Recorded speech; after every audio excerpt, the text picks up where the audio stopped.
ಓಂ ಶ್ರೀ ಗುರು ಬಸವಲಿಂಗಾಯ ನಮಃ. ಎಲ್ಲ ಆತ್ಮೀಯ ಶರಣ ಬಂಧುಗಳೇ, ತಮ್ಮೆಲ್ಲರಿಗೂ ಶರಣಾರ್ಥಿ.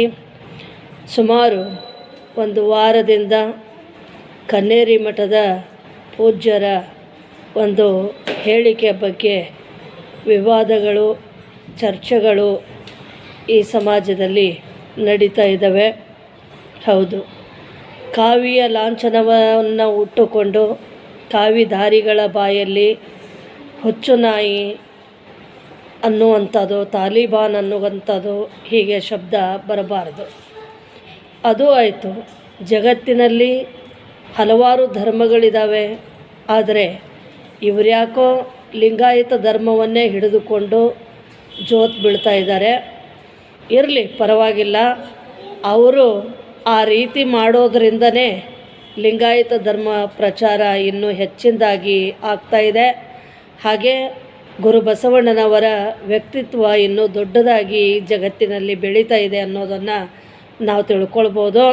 ಯಾಕಂದರೆ ಈ ಎಲ್ಲರ ಬಾಯಲ್ಲೂ ಕೂಡ ಗುರು ಬಸವಣ್ಣನವರು ಎಲ್ಲಿ ನೋಡಿದರೂ ಕೂಡ ಬಸವಣ್ಣನವರ ಮೂರ್ತಿಗಳು ಹೀಗೆಲ್ಲ ಆಗ್ತಾ ಇರೋದ್ರಿಂದ ಪಾಪ ಹೊಟ್ಯಾಗ ಸಂಕಟ ಆಗ್ತಿರ್ಬೋದು, ಹೊಟ್ಟೆ ಕಿಚ್ಚು ಬೆಳೀತಾ ಇರ್ಬೋದು. ಹಾಗಾಗಿ ಹೆಂಗಾದರೂ ಮಾಡಿ ಕುಂದಿಸ್ಬೇಕು ಅನ್ನುವಂಥದ್ದು ಈ ವೈದಿಕ ಜನಗಳದು. ಇರಲಿ, ಪರವಾಗಿಲ್ಲ. ಕನ್ನೇರಿ ಮಠದ ಪೂಜ್ಯರೇ, ನಿಮಗೆ ವೈದಿಕ ಧರ್ಮ ಅವೈದಿಕಕ್ಕೂ ವೈದಿಕ ಧರ್ಮಕ್ಕೂ ಇರುವ ವ್ಯತ್ಯಾಸವನ್ನು ಕೇಳಿದಾಗ ನೀವು ಹೇಳ್ತೀರಿ ಏನೂ ಕೂಡ ವ್ಯತ್ಯಾಸವಿಲ್ಲ, ಎಲ್ಲ ಒಂದೇ ಅನ್ನುವಂಥ ಮಾತನ್ನು ಹೇಳ್ತೀರಿ. ಆದರೆ ಎಷ್ಟು ವ್ಯತ್ಯಾಸವಿದೆ, ಆ ವೈದಿಕ ಧರ್ಮದ ಆಚರಣೆ ಹೇಗದಾವೆ ಅನ್ನೋದನ್ನು ಇಲ್ಲಿ ನಾನು ನಿಮಗೆ ಹೇಳ್ತೀನಿ. ನೋಡಿ, ಒಂದನೇದ್ದು, ಅದರಲ್ಲಿ ವೇದ ಪ್ರಾಮಾಣ್ಯ ಇದೆ. ಆದರೆ ವಚನ ಸಾಹಿತ್ಯ ಏನು ಹೇಳ್ತದೆ ಅಂತೇಳಂತಂದರೆ, ಸಕಲ ವೇದಶಾಸ್ತ್ರವನ್ನು ಹಿಡಿದುಕೊಂಡು ಬಡಿದಾಡ್ತಕ್ಕಂಥವರು ಭ್ರಾಂತಿ ತುಂಬಿದಂಥವರೇ ಹೊರತು ಅಲ್ಲಿ ಏನಂದರೆ ಅರಿವು ತುಂಬಿದವರಲ್ಲ, ಅನುಭವ ತುಂಬಿದವರಲ್ಲ ಅನ್ನುವಂಥದ್ದು.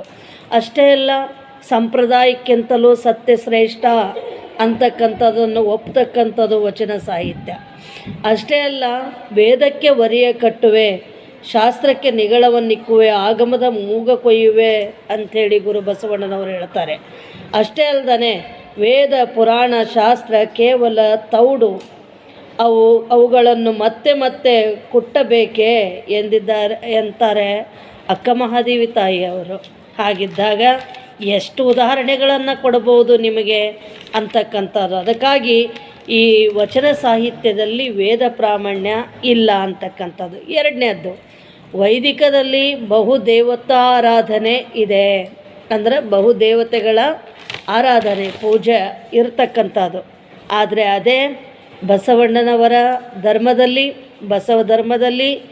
ಬಸವಣ್ಣನವರು ಹೇಳುವಂತೆ 2-3 ದೇವರೆಂದು ಉಬ್ಬುಬ್ಬಿ ಮಾತನಾಡಬೇಡ, ದೇವನೊಬ್ಬನೇ ಕಾಣಿರೋ ಎನ್ನುವಂಥದ್ದಾಗಲಿ, ಪರಮ ಪತಿವ್ರತಿಗೆ ಹೇಗೆ ಗಂಡನೊಬ್ಬನೇ ಇರ್ತಾನೋ ಅದೇ ರೀತಿ ಪರಮಲಿಂಗ ಭಕ್ತನಿಗೆ ದೇವನು ಒಬ್ಬನೇ ಇರ್ತಾನೆ ಅಂತಕ್ಕಂಥದ್ದನ್ನು ಹೇಳ್ತಾರೆ. ಇಂಥವು ಅನೇಕ ವಚನಗಳನ್ನು ನಿಮಗೆ ನಾವು ಹೇಳ್ಬೋದು, ಹೌದ್ರಾ? ಅದಕ್ಕಾಗಿ ಇಲ್ಲಿ ಹಲವಾರು ದೇವತೆಗಳನ್ನು ಪೂಜೆ ಮಾಡ್ತಕ್ಕಂಥವ್ರು ವೈದಿಕರು. ಆದರೆ ಎಲ್ಲ ದೇವತೆಗಳು ಕೂಡ ಲಿಂಗದಲ್ಲೇ ಇದ್ದಾರೆ ಅಂಥೇಳಿ ಲಿಂಗ ದೇವನೊಬ್ಬನನ್ನೇ ಪೂಜೆ ಮಾಡ್ತಕ್ಕಂಥದ್ದು ಬಸವ ಧರ್ಮದಲ್ಲಿ ಬಸವ ಭಕ್ತರು, ಲಿಂಗಾಯತರು ಅಂತಕ್ಕಂಥದ್ದನ್ನು ನಿಮಗೆ ನಾನು ತಿಳಿಸ್ತಾ ಇದ್ದೇನೆ. ಮೂರನೇದ್ದು, ವೈದಿಕ ಧರ್ಮದಲ್ಲಿ ಯಜ್ಞ ಯಾಗಾದಿಗಳ ಆಚರಣೆ ಇದೆ. ಆದರೆ ಬಸವ ಧರ್ಮದಲ್ಲಿ ಕಿಚ್ಚು ದೈವವೆಂದು ಹವಿಯನ್ನಿಕ್ಕುವ ಹಾರುವನ ಮನೆಯಲ್ಲಿ ಕೆಚ್ಚೆದ್ದು ಸುಡುವಾಗ ಬಚ್ಚಲ ನೀರು ಬೀದಿಯ ಧೂಳು ಒಯ್ದು ಬೊಬ್ಬಿಟ್ಟೆಲ್ಲರ ಕರೆವರಿಯ ವಂದನೆಯ ಮರೆದು ನಿಂದಿಸುತ್ತಿದ್ದರಯ್ಯ ಅಂತೇಳಿ ಬಸವಣ್ಣನವರು ಹೇಳ್ತಾರೆ. ಅಂದರೆ ಇಲ್ಲಿ ಯಜ್ಞ ಯಾಗಾದಿಗಳನ್ನು ಮಾಡಬಾರ್ದು ಅನ್ನುವಂಥದ್ದು ಇಲ್ಲಿದೆ. ಅಷ್ಟೇ ಅಲ್ಲದೆ ನಾಲ್ಕನೇದ್ದು, ವೈದಿಕದಲ್ಲಿ ಜಾತಿಯ ತಾರತಮ್ಯ ಇದೆ. ಆದರೆ ಅದೇ ಬಸವ ಧರ್ಮದಲ್ಲಿ ಬಸವಣ್ಣನವರು ಹೇಳುವಂತೆ ಮನುಜರೆಲ್ಲರೂ ಒಂದೇ, ದೇವನೊಬ್ಬನೇ ತಂದೆ, ಇವನಮ್ಮವ ಎಲ್ಲರೂ ಆ ದೇವನ ಮಹಾಮನಿಯ ಮಕ್ಕಳು ಅನ್ನುವಂಥದ್ದು ಇಲ್ಲಿ ಇದೆ. ಇನ್ನು 5ನೇದ್ದು ವೈದಿಕದಲ್ಲಿ ವೃತ್ತಿ ತಾರತಮ್ಯ ಇದೆ.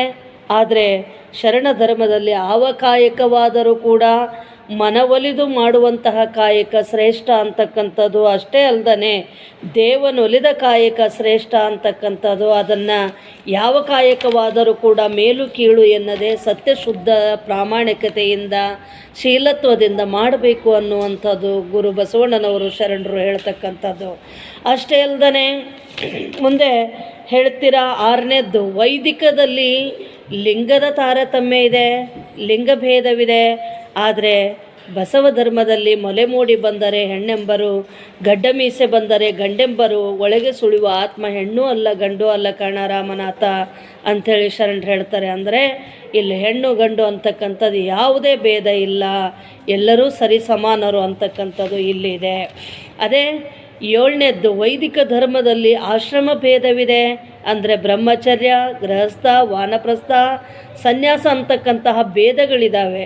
ಆದರೆ ಬಸವ ಧರ್ಮದಲ್ಲಿ ಹೆಣ್ಣಾಗಲಿ ಗಂಡಾಗಲಿ, ಬೋಳಾಗಲಿ ತುರುಬಾಗಲಿ, ಗೃಹಸ್ಥನಾಗಲಿ ಸನ್ಯಾಸಿಯಾಗಲಿ, ಕಾವಿ ಆಗಲಿ ಬಿಳಿ ಆಗಲಿ, ಅರಿವು ಆಚಾರ ಅನುಭವವುಳ್ಳವನೇ ಜಂಗಮ ಎನ್ನುವಂಥದ್ದನ್ನು 12ನೇ ಶತಮಾನದಲ್ಲಿ ಗುರು ಬಸವಣ್ಣನವರು ಕೊಟ್ಟರು. ಅಷ್ಟೇ ಅಲ್ಲದೆ ಅಲ್ಲಿ ಎಲ್ಲರೂ ಕೂಡ ಗೃಹಸ್ಥರೇ ಇದ್ದರು. ಆದರೆ ಅನುಭಾವಿಗಳು, ಯೋಗಿಗಳು ಏನಂದರೆ ಜಂಗಮರು ಅವರಾಗಿದ್ದರು ಅಂತಕ್ಕಂಥದ್ದನ್ನು ನಾವು ನೋಡ್ಬೋದು.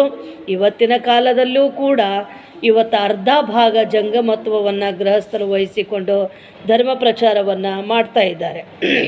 ಇನ್ನು 8 ವೈದಿಕದಲ್ಲಿ ಬ್ರಾಹ್ಮಣ, ಕ್ಷತ್ರಿಯ, ವೈಶ್ಯ, ಶೂದ್ರ ಎಂಬ